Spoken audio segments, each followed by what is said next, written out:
ASEAN Law Association President, Attorney Abilino Cruz, from San Beda.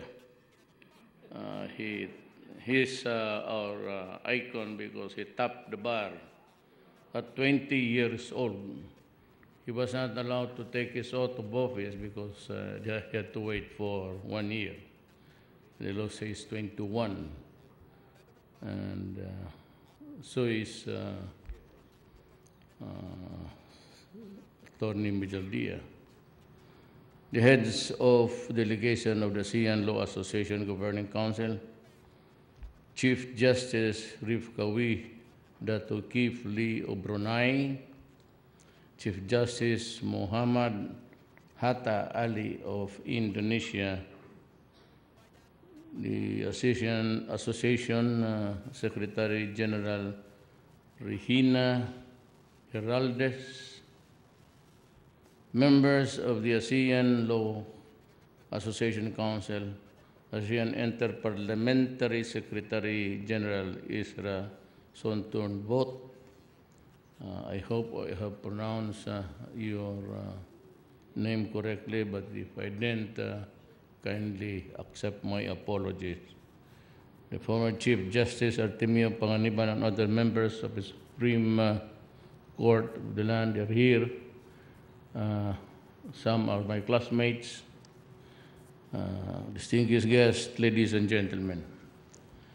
To be frank, I was hesitant when I was about to enter the room through the main walkway that I entered from the other side because I was given a two-page speech, which I could finish in about a minute and a half, and it would not be befitting the assembly of distinguished jurists and lawyers. So maybe I can read the penultimate paragraph to do justice to the guy who wrote this. I'm sure that he's a member of the legal, I don't know, but this is it's supposed to be read by me, and I will read it, but this is not mine. I therefore call upon Allah to continue providing opportunities for the meaningful exchange of knowledge and information among lawyers from ASEAN nations. Let us work together instilling upon your members the best practices in the profession so that they can become crucial players in building a stronger and more dynamic regional community. It is my hope that Allah would become instrumental in addressing the regional scourge of poverty, transnational crimes, and terrorism so that we can create an environment where businesses can flourish and our peoples can live in lasting peace and prosperity. And then I say thank you to you, but not yet because I'm trying to formulate something which I can talk with you. Now, I'm a lawyer. I'm a graduate together with, in 1972, the class of class 72. It was during martial law time. And that was the first time that the law examinations were moved from October to November. And so with the former Secretary of Foreign Affairs, Perfecto Yasay, he was a fugitive, and that is why I can understand he got out of the country, sought sanctuary in the United States because he was wanted by the armed forces for rebellion. And everybody was lumped into and that kind of conspiracy. But may I just, I know that I have been demonized, and well, of course, I will assure you, upon my oath as a lawyer and before God, that some are true, some are not. And the extrajudicial tag that has been placed on me is simply not true. I have been a prosecutor for almost 8 years, doing trial work almost every day to earn my keep before I became mayor. And this is really what happened in my city. Find me wrong if you can and tell me about it after this program. I was elected mayor in 1988 of Davao City. It was then a topsy-turvy place. It was where the killings of police and military men and other civilians and barangay leaders, all connected with government, were being slaughtered by the New People's Army. And to add to our agony was also the rampaging crime. If there's a breakdown in the law and order, all guys with evil intentions are into it. But when I became president, I just said that to the NPAs, I do not want to have a war with you. We've been friends because sometimes we share the same values in life, as for example, land reform, the sharing of wealth of the nation. And I was very strong in the social approach of the problems of the city. But I found allied sentiments with him, and I was quite a bit identified as a leftist. If you mean a leftist that as an NPA would fight government, that is not my position. I said that I will not kill a Filipino just because we do not agree with each other. And for the life of me, I was crossing the ideological borders, and that is why we remain to be, sometimes we attack each other, but at the end of the day, we find time for forgiveness, and they always wanted, and until now, to resume the talks between government and me. And I told them, you know, in the past, so it's all politics.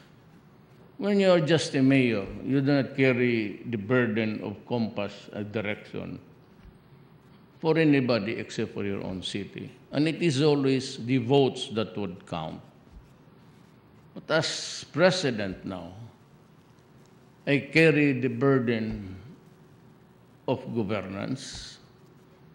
And as a democracy, I am here as the president now. And my main or fundamental duty is to protect the people and preserve the Republic of the Philippines. Nothing else would matter.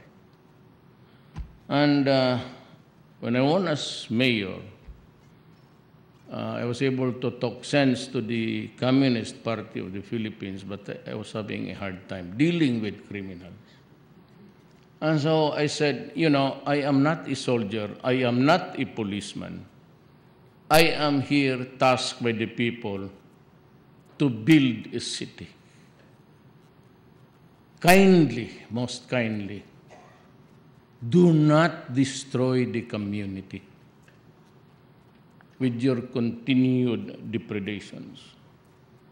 Do not destroy the young people of the community because they are our only assets. And I said, I. But I told the police, now is your time to do the right thing. Now, about the only reason why there were rampaging criminality before, and even I was mayor, was because the policemen were hesitant to enforce the law. You know, much to my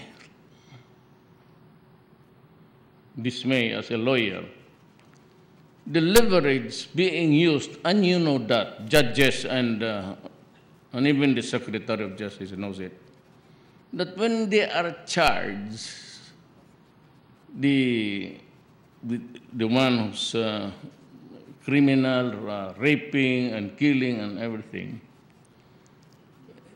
they also file cases against the police. And invariably, the one who has been arrested by the police would have the money to finance a case. But sadly, the Republic does not provide any lawyer for any the police. They are on their own until today. Well, better this time, because if I think that you committed an act for which you are presently being charged, but you can prove to me that it was done in the performance of a duty, and you have to save your own neck, you have to save your own life, to preserve your life, then go ahead, and I will take care of you. And that was the rule. And I said to everybody, remember this. Policemen were afraid to apprehend. You know why? There was no protection at all from the local governments.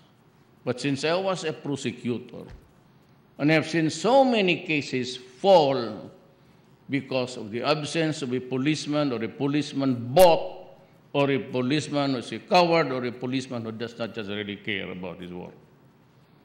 And so I required every policeman, when I was a mayor, to attend hearings and testify in court to secure a conviction. And that was my habit when I was a prosecutor. Every time a case is called, People of the Philippines versus Juan de la Cruz, and the judge would say, ready? Mr. Prosecutor, I said, sir, I do not have a witness for today. And if this continues for about a number of times, the case would always be dismissed on the ground that the accused is entitled to speedy trial.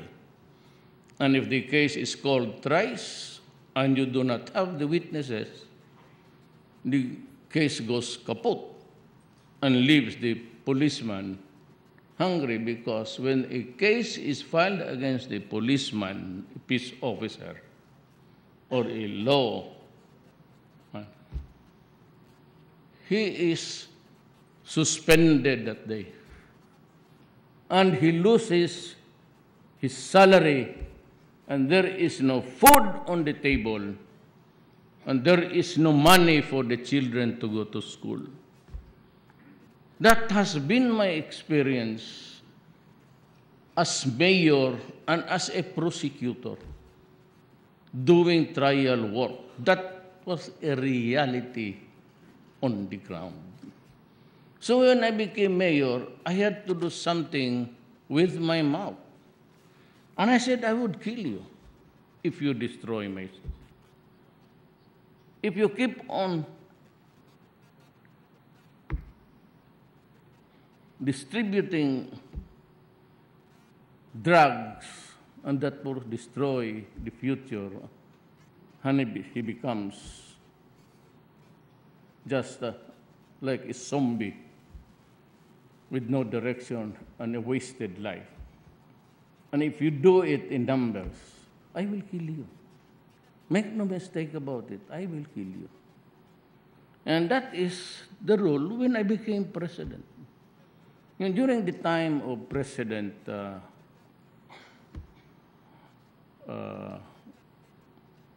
Arroyo and during the time of President Aquino, not their fault, but there was this flooding of drugs in the country.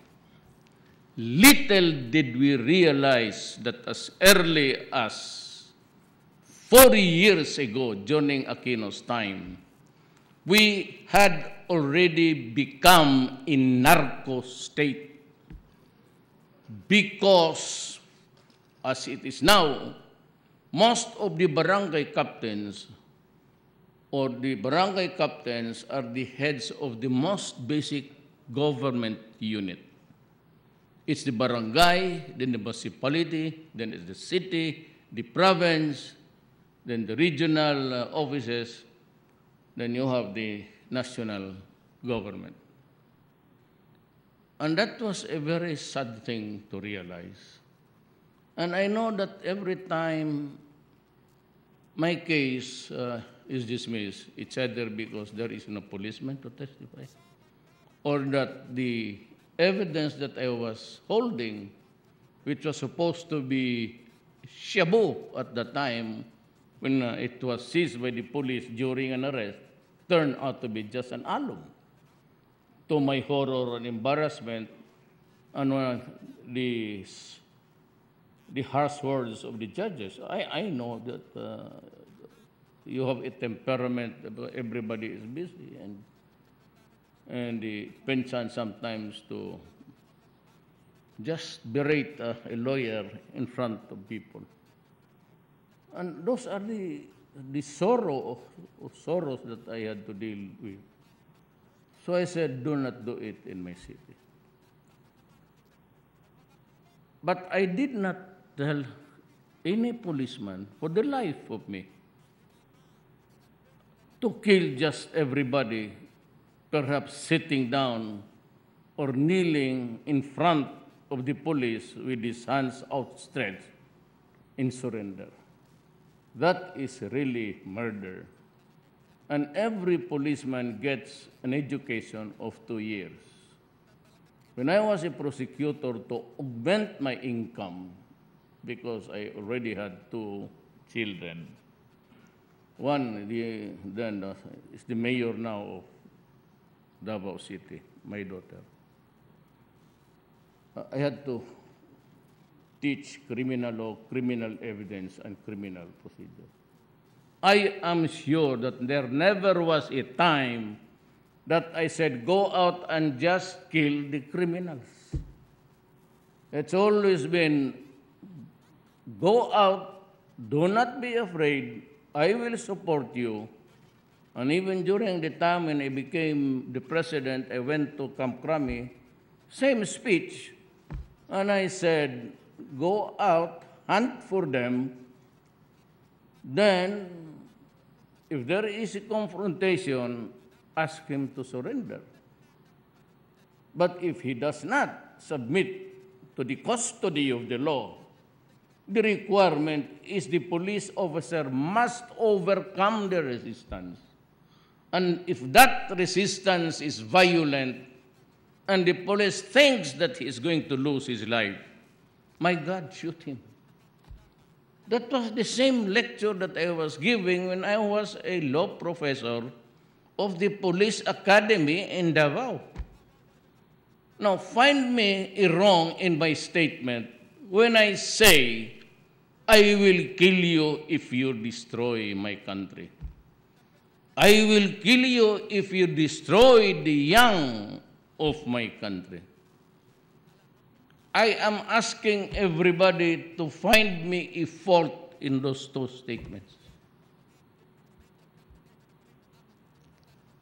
I have always stressed that the only time that you can kill a criminal is when your life is also in danger or you're about self-preservation.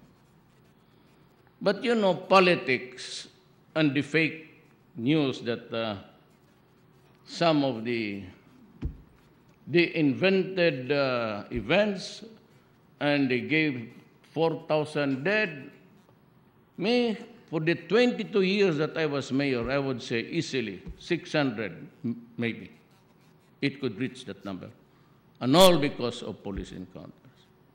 The problem is, they always think that this shabot who ingest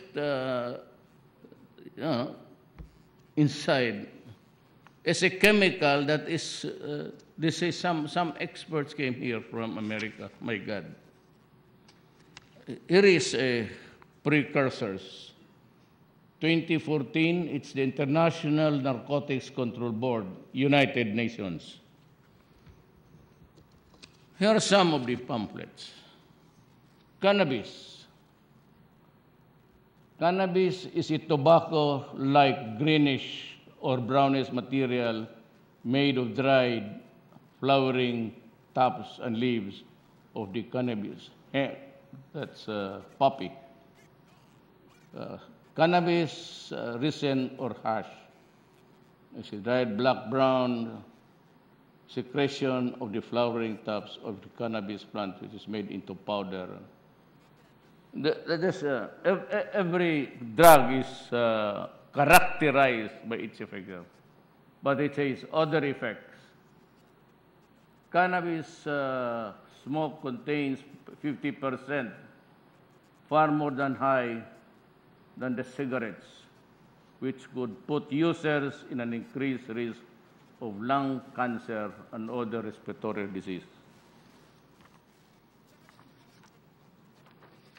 Cannabis changed my brother as the stories, testimonial. And this is a United Nations publication. And I can maybe reproduce it. Someone gave it to me. And it says,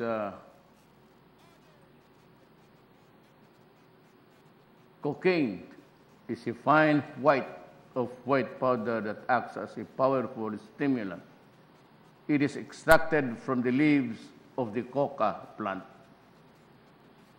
On the street, it can be diluted to cut to other substances to increase the quantity. Crack is cocaine that has been further processed to ammonia or sodium bicarbonate, baking soda, and the like, and small flakes of rock. Risk. Mixing cocaine with alcohol is dangerous cocktail and can greatly increase the chances of death.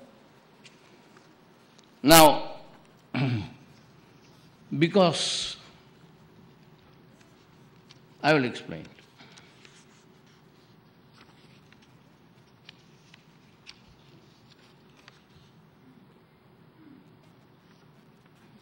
There's the ecstasy, it's stimulant. So it's a sexual stimulant, they say. And we have heroin here. And heroin, the other risk of heroin is that users risk overdosing on heroin, which can lead to coma and death through respiratory depression.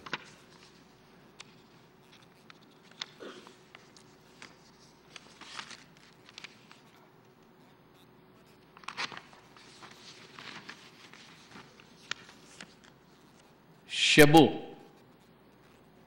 methamphetamine.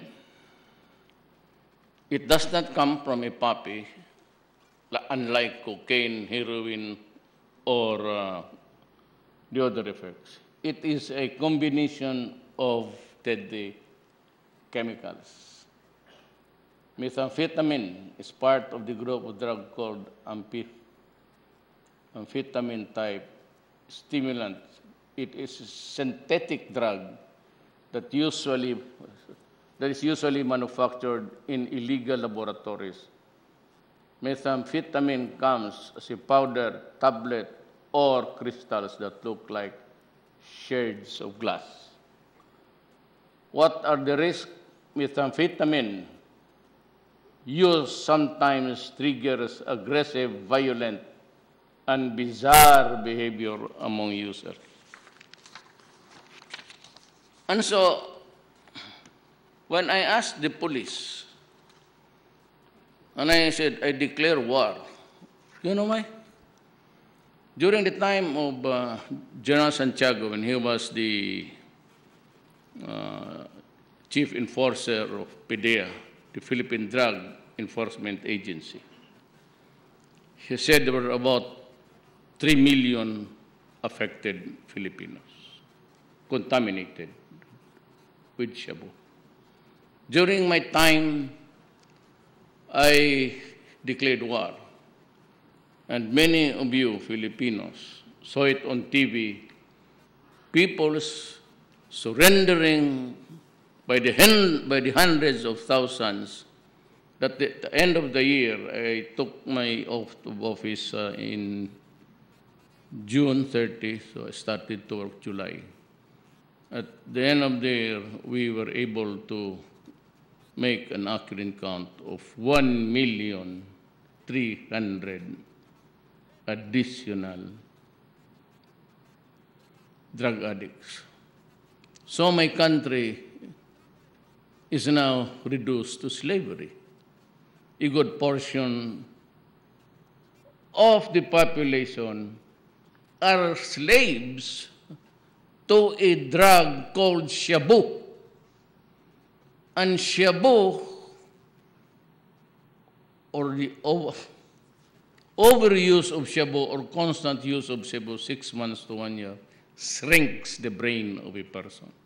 That explains the aberration, why they are violent and sometimes very aggressive. So most of the victims who were killed, and according to the bright guys of this country and the political opposition, the guys who cannot accept defeat.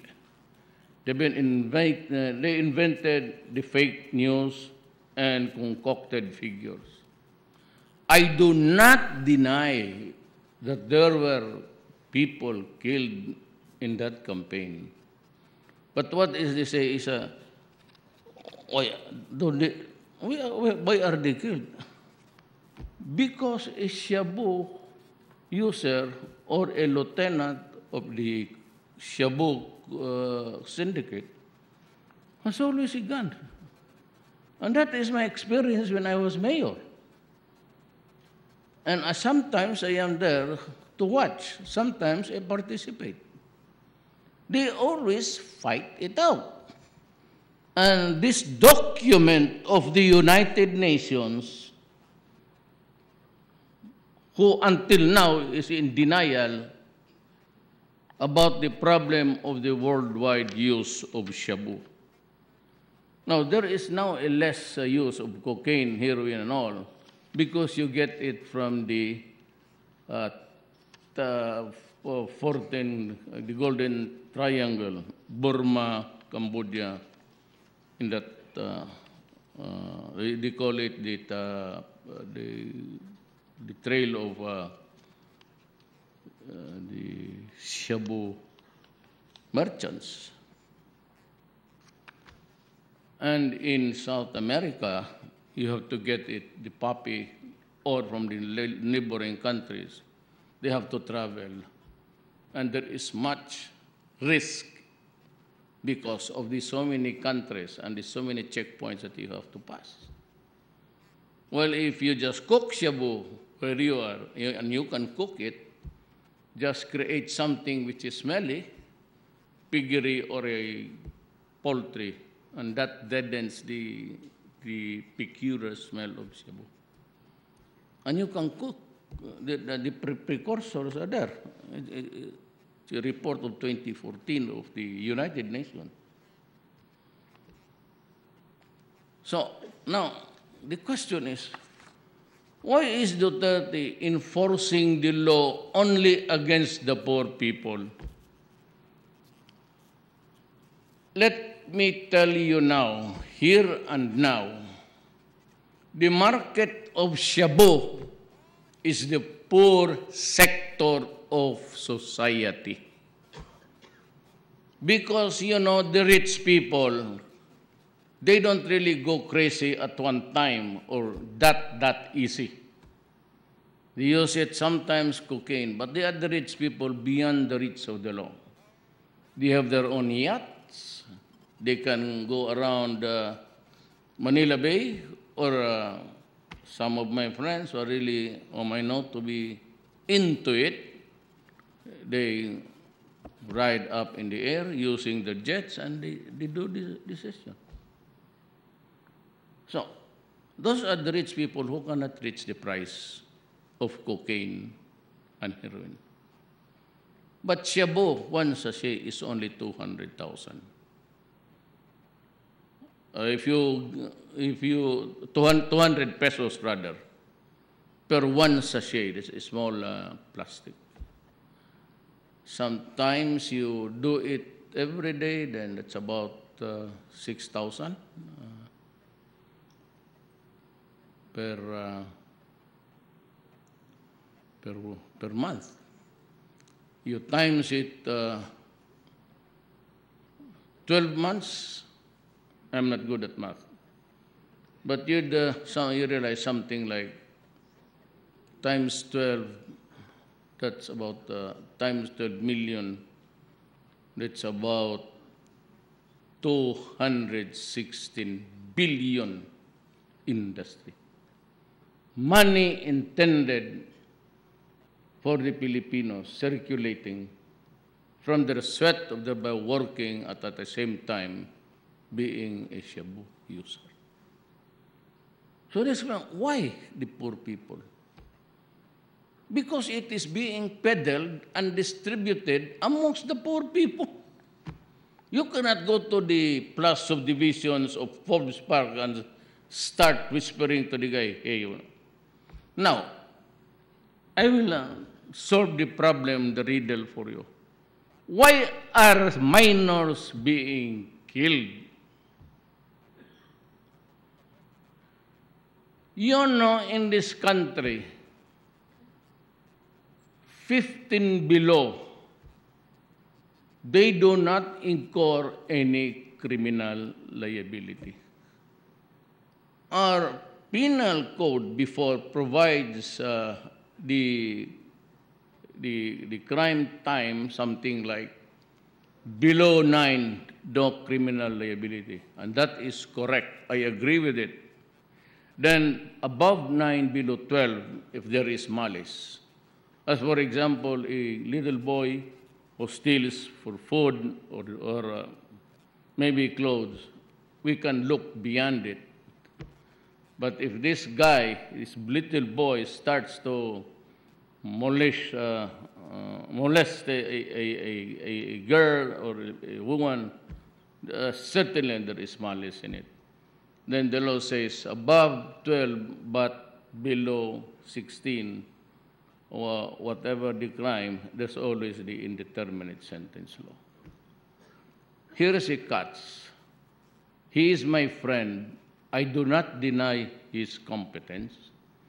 I do not deny his honesty. But if there is one single person who's responsible for all of this criminality, when that law took effect, it is Senator Pangilinan. Why? Well, I'll tell you. They go abroad, they travel, then they observe penitentiaries, and maybe in the state of Washington, not D.C., Washington State Shuttle, or the juvenile offenders law of New York. He copied the 15-year-olds below, no criminal liability. But he did not provide for after the arrest mechanisms. He could have done it by making a law that would make everything compulsory. After the arrest, that boy has to be placed in a halfway house or facility to learn more about criminal responsibility or even the sense of accountability. And he says there is an SW, the social workers. The social worker in my city has no grills, has no doors, it's open, and they are there broke, and they can go out everywhere. If you ask any policeman now when you go out, that is the sad story of the Philippines. Once a teenager is arrested or a minor, and the police does not even bother to bring him to the station. If he says that he's a minor, because if he detains the minor, he goes to jail. It is now the police who would be facing charges. And that is why you hear me with a bad mouth, with a foul mouth. Do you know why? I could not even think educated people and the other guys from the other party understanding the whole story or the reality on the ground. So I sometimes do it on purpose just to shame you. Like the European Union. They do not say that they are giving aid. They denied it. But they are. They are. So when Sonny Dominguez, my finance officer, said, there's a plan to give us, I said, for all of the European unions, say no to them. Say no. We do not need that, I said, Sonny. We can survive as a nation. But, you know, you do not tinker with the sovereign nation, with my sovereignty. Because when they give aid, they impose conditions. And sometimes they have been critical of me. And even the United States, Obama openly criticized me. And the fact is, which is really the practice, some progressive alliances from the EU would come here to take a look. But they look only of how many persons allegedly killed by extrajudicial process. They don't even bother to say why were they killed. Wala, basta pagdating lang dito, these are the number of persons already killed. And they start to blurt out about me being an executioner and all of these things. When, as a matter of fact, I never ordered any single policeman in this country to say, just kill them without any reason. And that is why, to my dismay and chagrin, and for placing me there as if I'm really something of a demon, I retaliate by just dishing out epithets, curses, and whatnot. Because everybody now wants to believe, and they only count, there were 10. Look at the news of this new. They would just say in the Philippines there were 10,000 people, and those were invented. And even if I have, who was my victim? You said 10,000. Where did it happen? How did it happen? What weapon was used? They could not even answer that. That's part of due process. When you accuse a person of killing or committing a crime, you should place there. Rolando Marquez died by. They just count, and according to the newspaper, there's 10,000 killed. Is that all? And you want me to be nice, to be courteous in my mouth?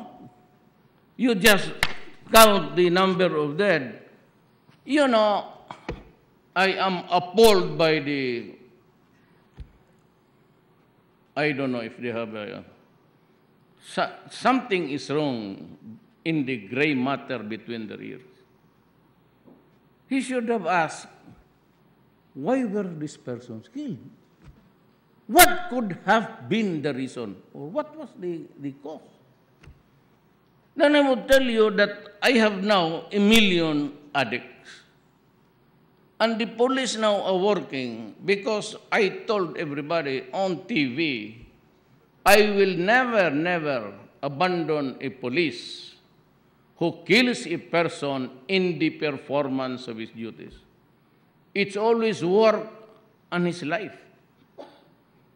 If he is working and his life is in danger, the family losing the breadwinner, for after all, they're human beings. Why should you only worry about the deaths? I have lost more than 200 policemen in the drug war. I have lost soldiers more than the police. Because in Mindanao, when you make a raid there, you are met with an M60 bazooka or an RR repeating rifle. It's a machine gun. It's a powerful gun. How did the Marawi siege start, if I may ask you? Do you know? It was started because the police went there to serve a warrant of arrest of one of the Mautis for drugs. When they went there to serve the warrant, they were met with a volley of fire. They had to call in the Marines. And you know what? The Marine crossing that Mapandi bridge there all died by sniper. It was an open.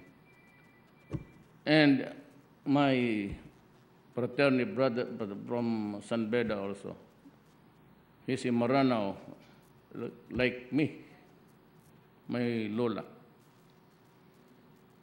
He will tell you that they were really sitting ducks there. Then why did it took us almost 3 months, going to 4 months, to end the war? Because they were prepared. And why did it took us almost that long to? Because they were stocking the weapons. And the Shabu were all there in the tunnels. Now, they say that this Duterte is only going after the small fry. Really? When I ordered an operation against Parahinog, the mayor of Osami City, I didn't have the second thoughts about, what will happen. Because I knew that he was going to fight it out. Why? Because there is no election. You ask a judge or a prosecutor from Marawi, was there really democracy in that city? For the longest time, there was no election. You run after him, he will kill you.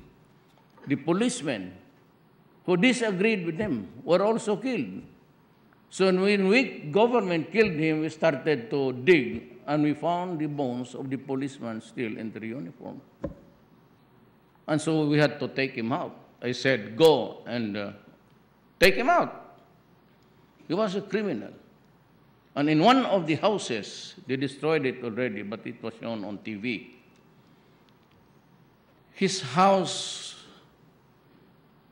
was almost a palace, and the wallpaper of his palace, and every Filipino saw it on TV. It was shown there. The paper wall of his palace was 500 pesos bills currency of the Republic of the Philippines. So,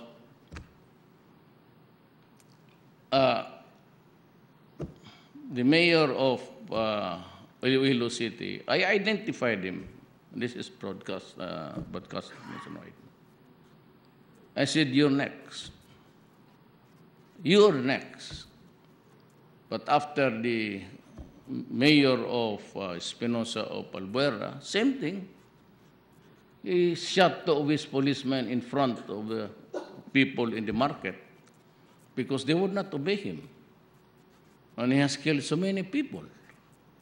Shooting there, shooting. No election. It's always terrorism. No democracy was working in that place. And the freedom of the people to choose their own leaders was really absent. And you want me to be nice to you? You kill police officers and you act I do not blame it. I called for them in this room in 3 batches. There are so many mayors. And I said, you be careful. He said, do not do it because I will go after you. And probably, if I have to kill you, I will kill you. And that is what I said to General Luot, who was a military man at the time, that he just retired. And the idiot is now the mayor of Daan Bantayan. And he said, why do you have a sal end of 100 million? He said, because he was a successful businessman. Well, successful businessman in dealing drugs. He just omitted the last phrase. As President of the Republic of the Philippines, I have to protect my country at all costs. Maybe, whatever your rights under no will end when the interest of my country begins. Sorry to tell you that. Do not ever, ever mess up with my country. We will never understand each other.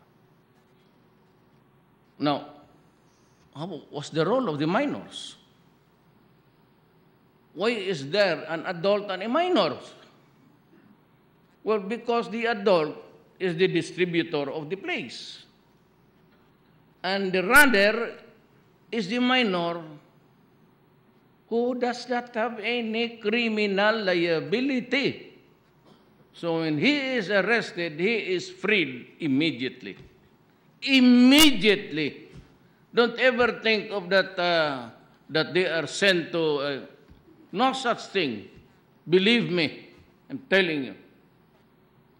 The moment they're arrested, you saw several of those snatchers,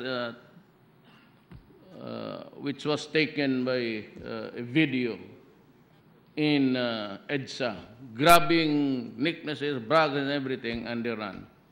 And there's a drama on TV, they were arrested. You didn't ask them, what happened to the arrest? And they would just say, we released him. Pangilinan says there is the SW social worker. It ain't true, my friend. You are there. You have been always a senator.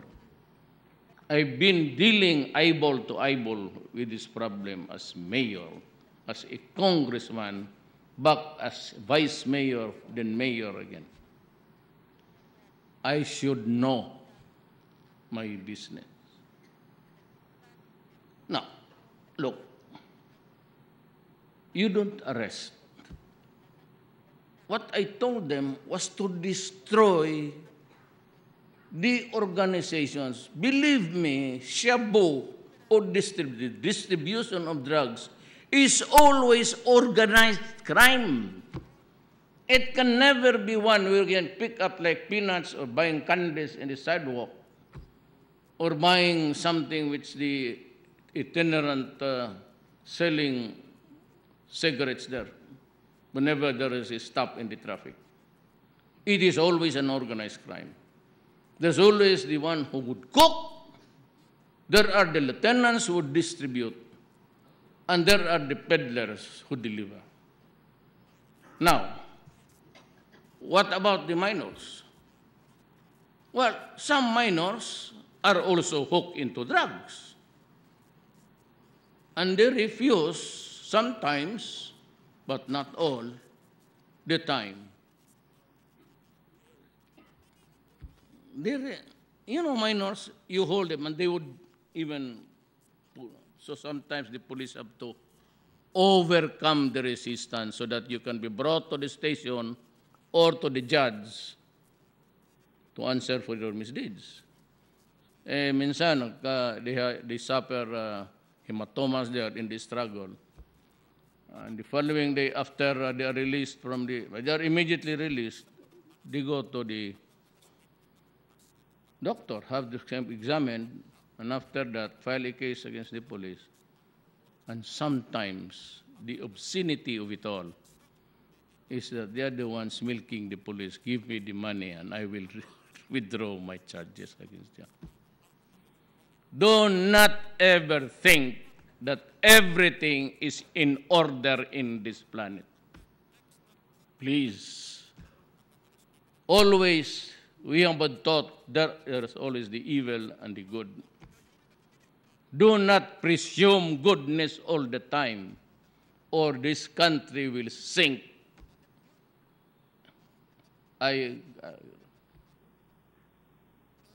That's why before you have rape, it is only the time, the advent of drugs, that you have seen infants, 1 year old, 18 months old. They just pick them up, roaming around, and they are taken into a corner, a building that's vacant, and they're found dead. And when they commit a crime, they rape the blind mother, rape the daughter, then stab the 1 year old, pati yung 1 year old pinakialaman pa naman.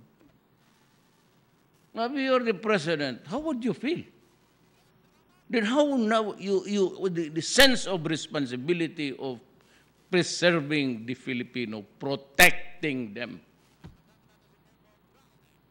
Look, everybody knows that when I assumed office, I fired 9 generals from the police for being linked to drugs.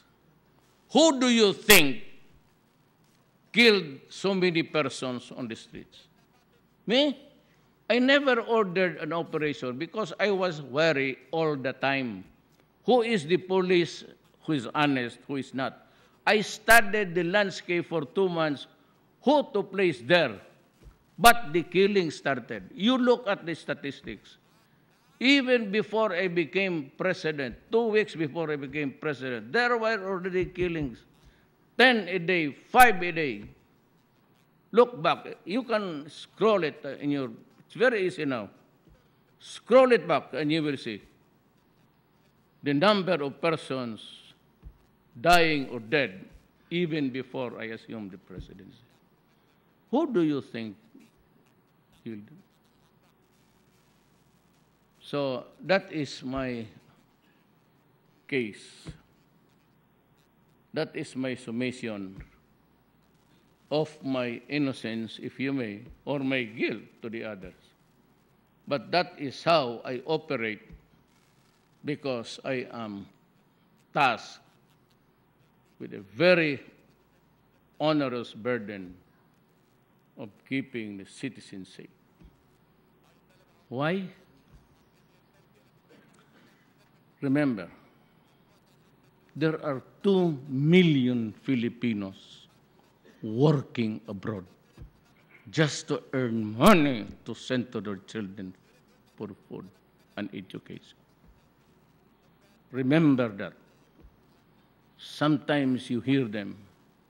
I will not mention the country, but this is not the first time that they are there as domestic helpers, jumping out of the door, being raped, being killed. You know, in some countries, if you are bought from the slave markets of Africa, or you are doing domestic work but paid, you are a fair game for sexual abuse. By the head of the family, by the son, by the daughter, by the brother-in-law, and they swallow their degradation almost every day just to earn a living. And they send money to the... And the neighborhood guys there know who was the ready money. Who among these youngsters would have the money? You know, and they would target these children, these young guys, because they know that they receive money. I said it's the community who is poor that is the center of gravity of illegal drugs. Shabu thrives in the poor communities. It is not a problem for the rich people, because the rich people know that they would go crazy. All you have to do is to read. In every characterization of the, it is only here in Shabu which says that you go violent. And this comes from the United Nations. And these United Nations, they send investigators here to just find out how many persons were killed. And so that's why I insult them. And the EU says, why? Because when they go out, they make a statement that in the Philippines, they follow the line of the opposition and those, and say that there were 10,000 killed. Even make it 20,000. According to the board, there are 20,000 killed by extrajudicial killing. The son of my cousin.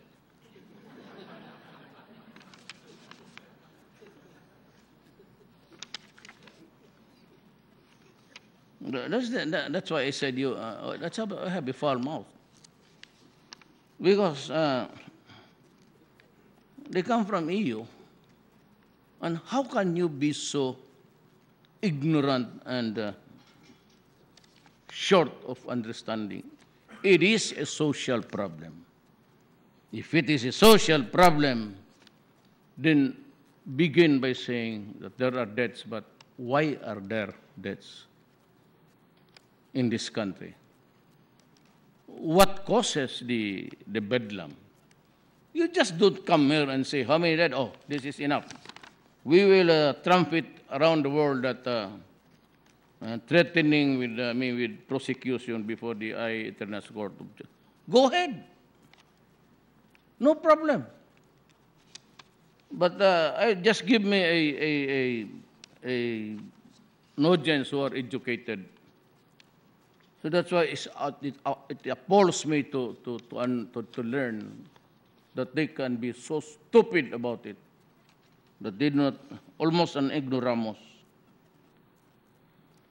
See, in all of the characterization, it is shabu, methamphetamine. The effects is sometimes triggers aggressive, violent, and bizarre behavior among users. It's not enough to put them on notice that there is something terribly wrong here.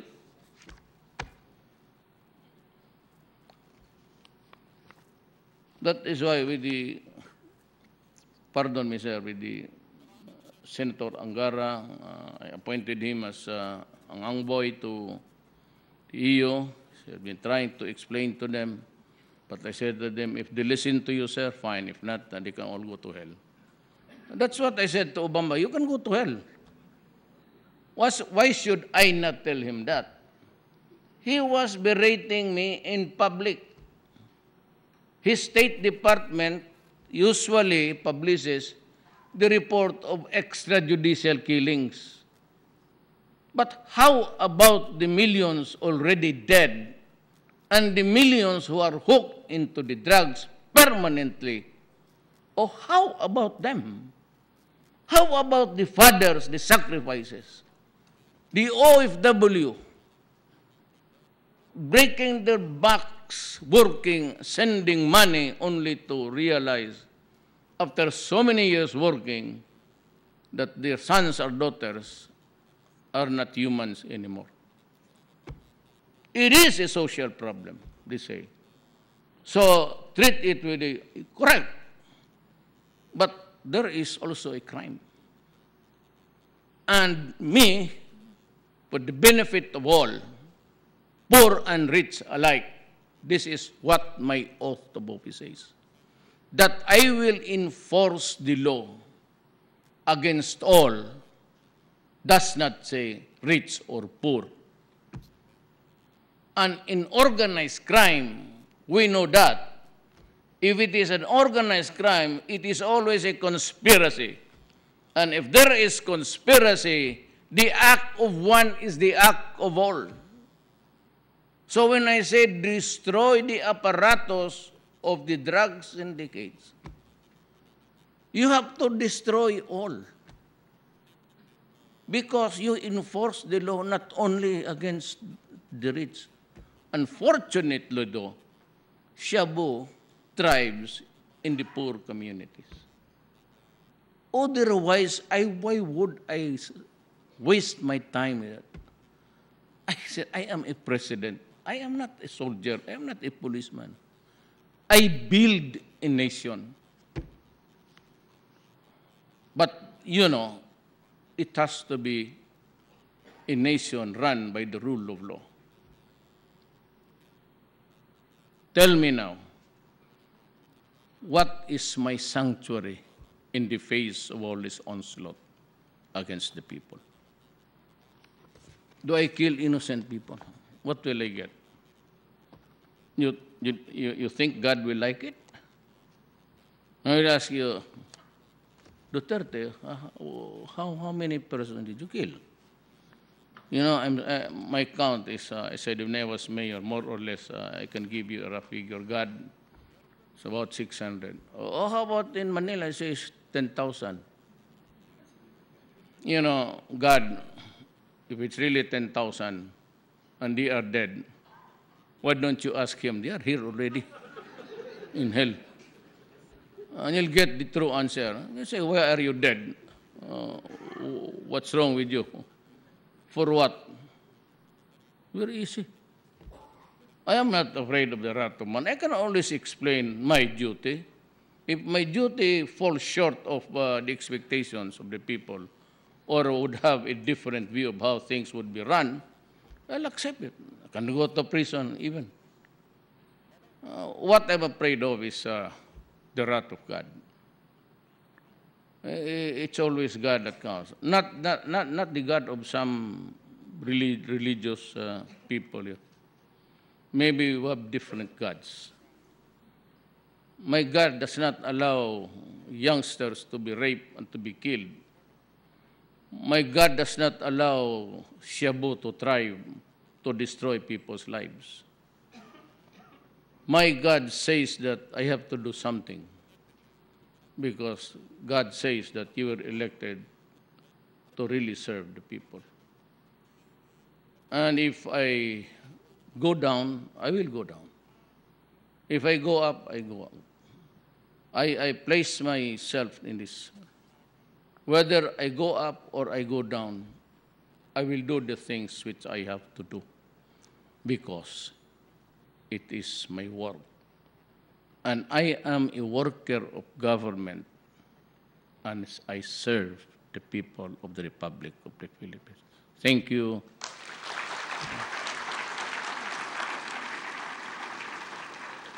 Thank you very much, Mr. President, for that very inspiring message.